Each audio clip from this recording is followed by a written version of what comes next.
ভক্তগণ, সনাতন শাস্ত্রের 4টি স্তম্ভের প্রথম স্তম্ভটি হলো সত্য। সনাতন শাস্ত্রের দ্বিতীয় ধর্মের স্তম্ভ হলো শৌচ। সনাতন ধর্মের তৃতীয় স্তম্ভ হলো তপ। আর চতুর্থ স্তম্ভ হলো দান। এবং এই সত্য, শৌচ, তপ আর দান অধিক রূপে যার মধ্যে এই চরাচরে থাকবে তিনি ধর্মকে ধারণ করে আছেন আমাদের জানতে হবে। রাধে রাধে। তাহলে প্রথমেই ধর্মকে স্থাপন করে আছেন সত্য। এখন প্রশ্ন, সত্য কাকে বলে? ভাগবত শাস্ত্র বললেন, যতটুকু দেখেছি, যতটুকু বুঝেছি আর যতটুকু অনুভব করেছি এই হৃদয় চিত্তে, সেইটুকু যদি আমরা বাক্যের দ্বারা, সেইটুকু যদি আমরা আমার মনের অভিব্যক্তির দ্বারা ততটুকু প্রকাশ করার নামই হচ্ছে সত্য। অর্থাৎ সুধীজন, যতটুকু এই নজরে দেখবেন, যতটুকু জানবেন আর যতটুকু হৃদয়ে উপলব্ধি করবেন,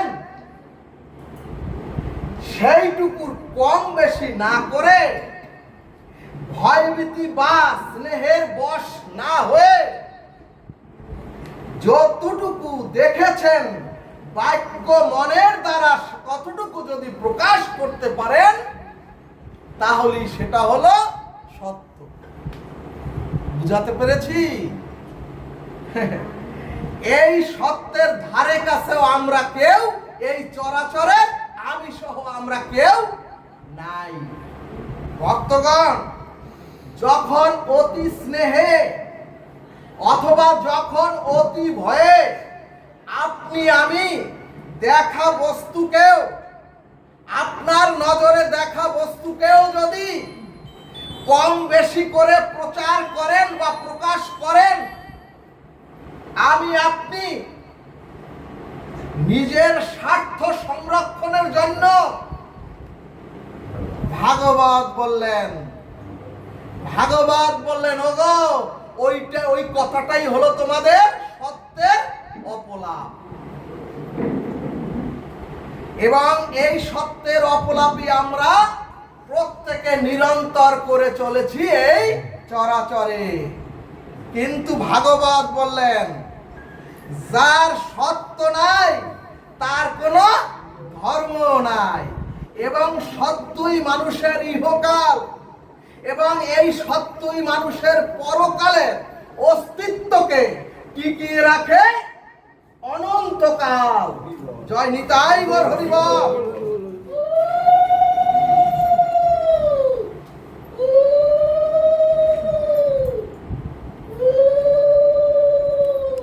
এরপরে চৈতন্য ভাগবত বললেন, ওগো অভ্যাস বসেন।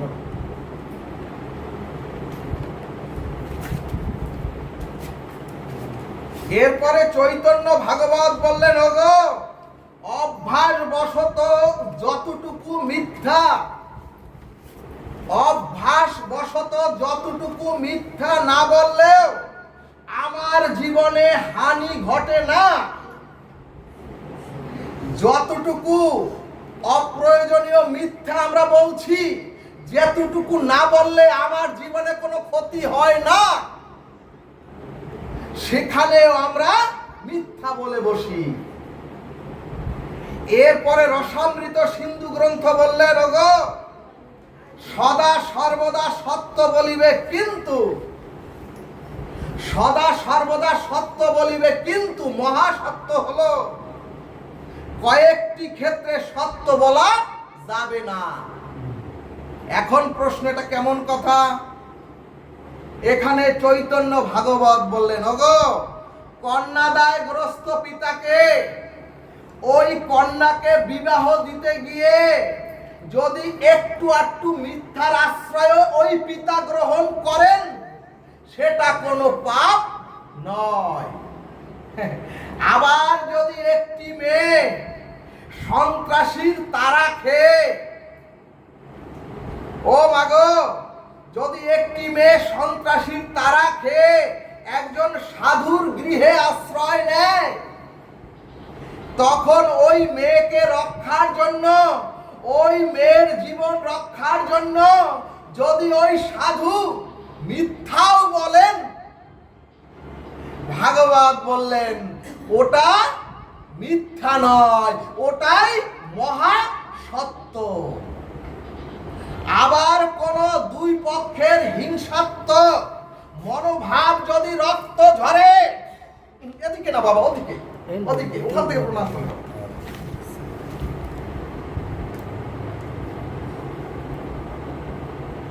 ভাগবতটা এমন, ভক্তের বদন দর্শন যদি একটু বিচ্যুত হয়, টোটাল ভাগবত বিচ্যুত হয়ে যায়। কোন লেখায় গ্রন্থ দিয়ে ভাগবত প্রকাশ হয় না।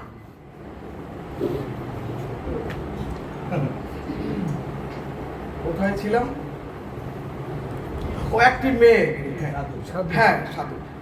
এরপরে আবার এই চরাচরে দুই পক্ষের যদি হিংসাত্মক কোন মনোভাবের মধ্যে আপনারা দেখেন রক্ত ক্ষয়ের বা প্রাণহানি কোন সংখ্যা বা উপক্রম হয় সমাজে, হ্যাঁ, ভাগবত বললেন তখন যদি মিথ্যা এবং মিথ্যা দিয়ে দুই পক্ষের মধ্যে যদি মীমাংসা এনে দিতে পারেন,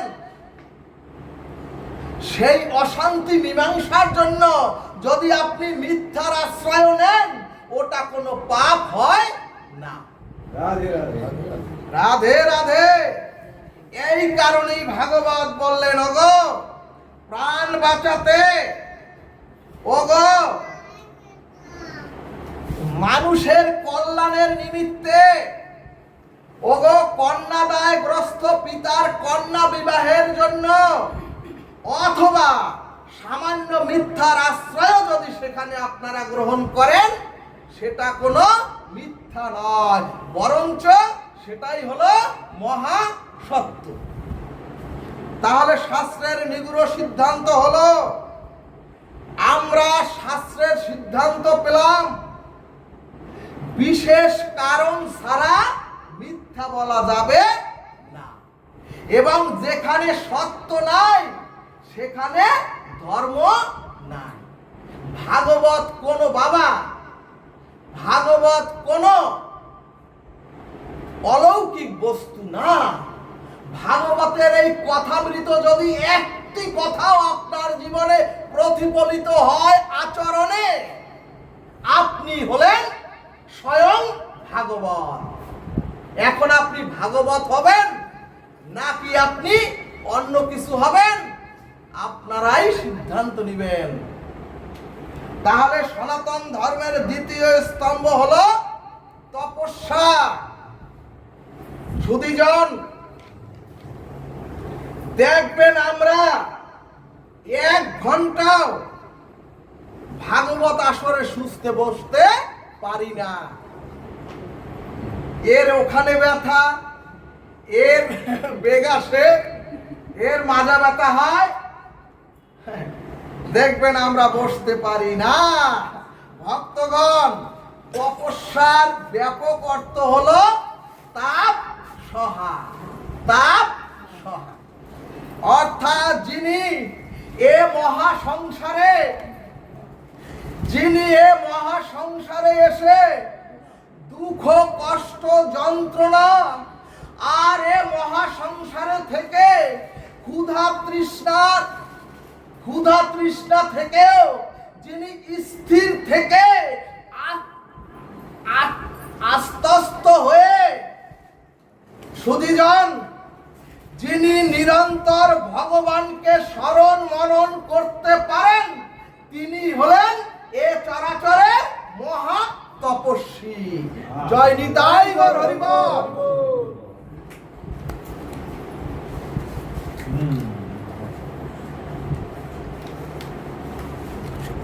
রাধে রাধে। এরপরে চৈতন্য ভাগবত বললেন, এখানে আসেন, দূরের থেকে প্রণাম করেন না।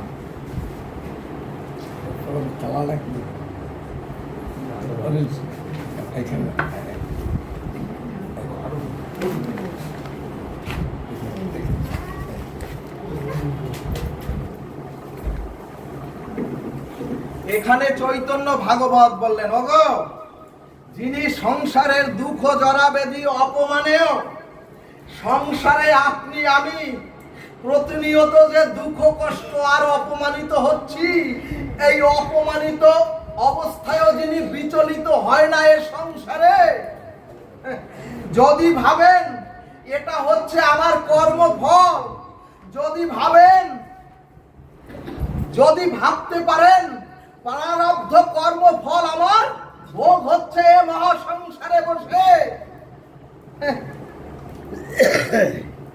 আর যদি ভাবতে পারেন কোন কালে কোন জন্মে আমি কাউকে কাঁদিয়েছি তাই আজকে আমার এ সংসারে কাঁদতে হচ্ছে, যদি মনে করতে পারেন আমি কাউকে কষ্ট দিয়েছি সেই কষ্টের এখন শাস্তি আমাকে এ মহাসংসারে বসে পেতে হচ্ছে,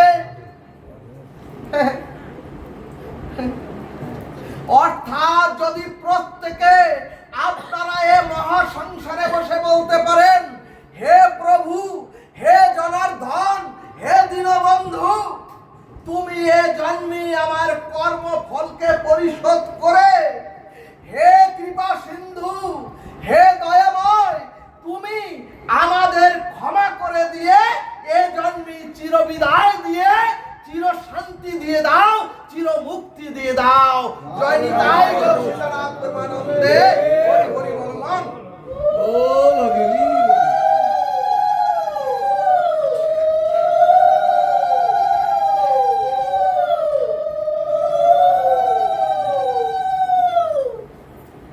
এরপরে বিষ্ণু পুরাণ বললেন, সংসারে অতি ব্যস্ততায় মায়েরা যদি একটু লবণ দিতেও ভুল করেন তার তরকারিতে, ভাগবত শ্রবণ করে গৃহে মন্দিরে গিয়ে যদি গৃহের যে রমণী বা গৃহলক্ষ্মী দরজা খুলতে যদি একটু দেরি করে, আর যদি আপনি গাল বন্ধ করেন, সংসারে যদি মা লবণ দিতে ভুল করে আর সেজন্য যদি আপনি অগ্নিশর্মা হয়ে যান, তাহলে তো তাপ সহ্য করার ক্ষমতাই আপনাদের হলো না। অর্থাৎ তাপকে স্বীকার করে ধৈর্য ধারণ করে যদি মহাসংসারে বিচরণ করতে পারেন তাহলে আপনি চিরশান্তি পাবেন। তৃতীয় পদ হলো, শুধু বাবাদের ক্ষেত্রে না, মায়েদের ক্ষেত্রেও একই কথা। তৃতীয় পদ হলো সুচিতা। মাগো, এটুকু শুনলেই ভাগবত হয়ে যায়।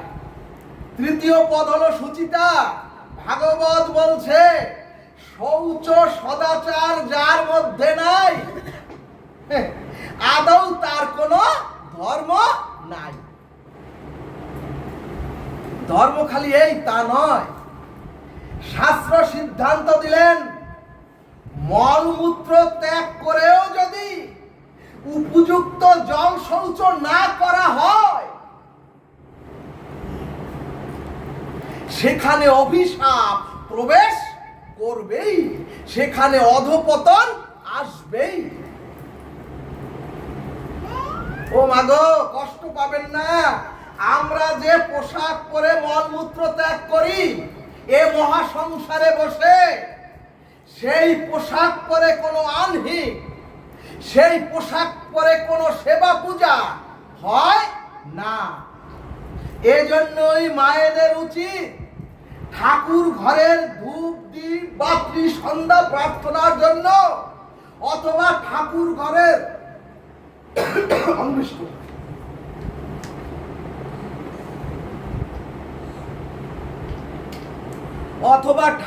ঘরের সেবা পূজার জন্য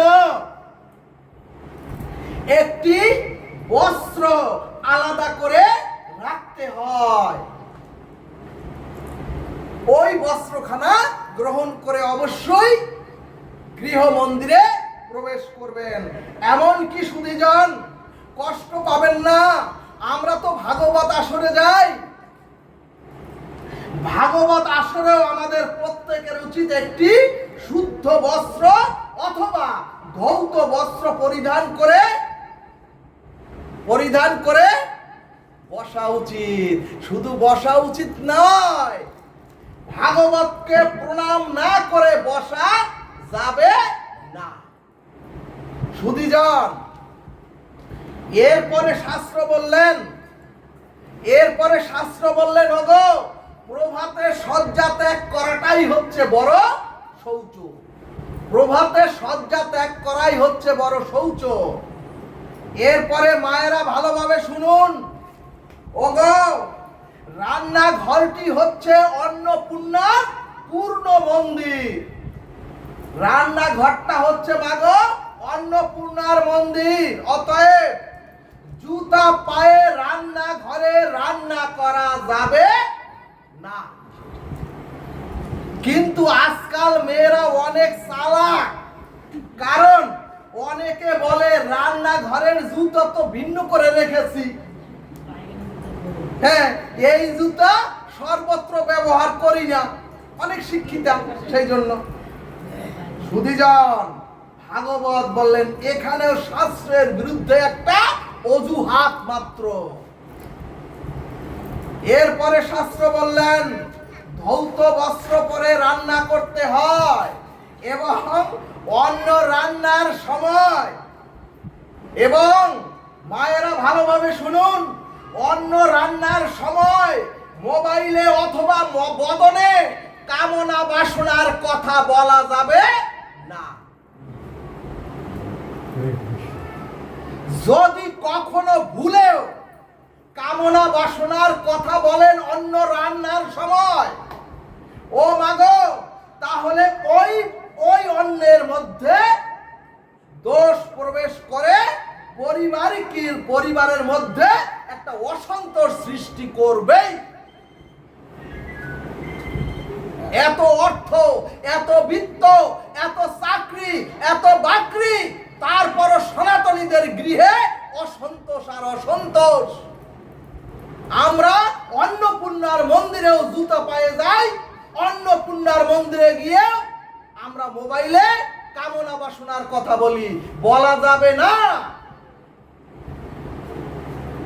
সুধীজন, ভীষ্মদেব দুর্যোধনের পাপের অন্ন গ্রহণ করে, যে ভীষ্মদেব গঙ্গা পুত্র, যে ভীষ্মদেব তার মৃত্যু ছিল তার হাতের মুঠোয়, যে ভীষ্মদেব চিরকুমার, যে ভীষ্মদেব তার তলোয়ারের মাধ্যমে সূর্যের গতিকে প্রতিরোধ করে দিতে পারতেন, সেই ভীষ্মদেব দুর্যোধনের পাপের অন্ন গ্রহণ করায় সত্য, ন্যায় আর নীতির পক্ষেও নীরব ছিলেন স্বয়ং সেই ভীষ্মদেব। এজন্যই ভাগবত বললেন, ওগো, বাসি কাপড়ে রান্না করা যাবে না, স্নান না করে রান্নাঘরে রান্না করতে কেউ যাবেন না, জুতা পায়ে দিয়ে অন্নপূর্ণাকে অপমান করবেন না। তাহলে সুধীজন, বাহিরের এত সুচিতার কথা শুনলেন, এখন অন্তর সুচিতা বা মনের সুচিতা কি করে হবে? এখানে ভাগবত সিদ্ধান্তে বললেন, ওগো, অপরের উন্নতি দেখে যদি তোমার মনে হিংসার উদ্রেক না হয়, অপরের কল্যাণ দেখে, অপরের উন্নতি দেখে, অপরের পাঁচতলা দেখে যদি আপনার মধ্যে হিংসা জাগৃত না হয়,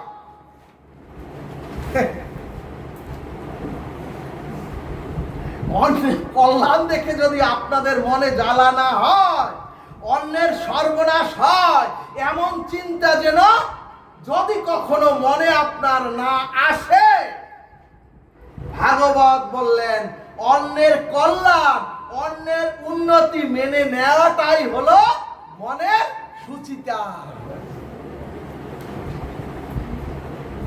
ধর্ম অনেক বড় বড় শ্লোক পড়তে হয় না,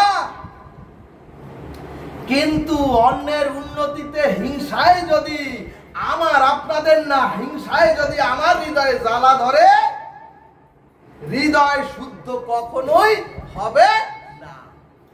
আর যদি হৃদয় চিত্তই মলিন থাকে, উদ্ধারও কোনো কালে পাবেন না। পুনরপি জন্ম, পুনরপি মরণ, আর পুনরপি জননী জঠরে শয়ন, গতাগতি পুনঃ পুনঃ ভবে। সুধীজন, আর ধর্মের চতুর্থ অঙ্গ অর্থাৎ শেষ অঙ্গ হলো দান। ভাগবত বললেন, ওগো হাজার হাজার নয়, লক্ষ লক্ষ নয়, আপনার গৃহে যদি 5 টাকা সঞ্চয় হয়, তার থেকে আপনি সিকি পয়সা অথবা 8 আনা আপনি ভাগবত সেবায় দান করুন। সুধীজন, ভাগবত বললেন আয়ের একটি অংশ সৎ কাজে এবং সাধু বৈষ্ণব অথবা ভগবত কাজে দিতে হয়, নতুবা সেই অর্থই আপনার আমার জীবনে অনর্থ বা ক্ষতির কারণ হয়। অর্থাৎ সুধীজন, অর্থ সমাজের মঙ্গল কাজে এবং ধর্মপথে ব্যয় না করলে ওই অর্থ রোগে শোকে এবং ওই অর্থ সন্ত্রাসীদের কাছে চলে যায় আর মামলা মোকদ্দমার কাজে